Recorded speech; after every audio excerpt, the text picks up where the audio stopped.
Départ de nuit pour une 24e édition où Toussaint Pierre est venu à Ravine Blanche encourager les 2700 toqués, comme on dit là-bas. Beaucoup de locaux, l'élite mondiale de l'Ultra Trail et un bonhomme au-dessus du lot qui mettra 23 heures, 44 minutes 39 secondes, moins d'une journée pour traverser l'île du sud au nord, un exploit savouré en famille. C'est vraiment une victoire qui est un peu partagée aujourd'hui et voilà, je pense qu'aujourd'hui on l'a vécu un peu tous ensemble.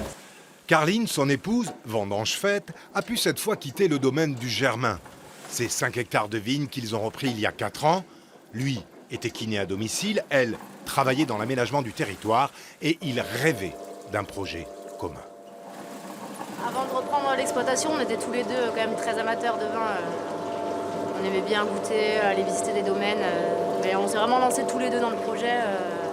On avait vraiment envie de faire ça tous les deux, quoi. Travailler dehors, travailler avec la nature.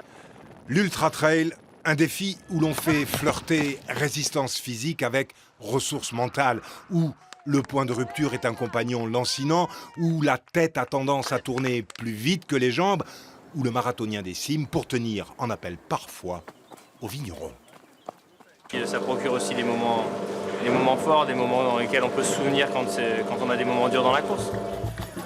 Or, le parcours 2016 de cette diagonale, c'était 167 km et plus de 9900 mètres de dénivelé positif. Grandiose et effrayant. Et si les courses à répétition dans les vignes et l'entraînement en haute montagne l'ont rendu intouchable, 1 heure d'avance sur son plus proche poursuivant à mi-parcours au Piton des Neiges, François Daen a aussi été tout près de craquer. La descente sur la grande chaloupe, c'était un calvaire, quoi. J'avais les larmes qui coulaient le long des joues, j'étais en marche arrière.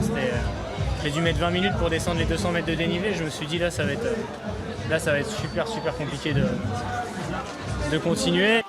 Et le vigneron d'annoncer qu'il ne reviendrait pas sur la diagonale des fous, à consommer avec modération, donc comme le Beaujolais.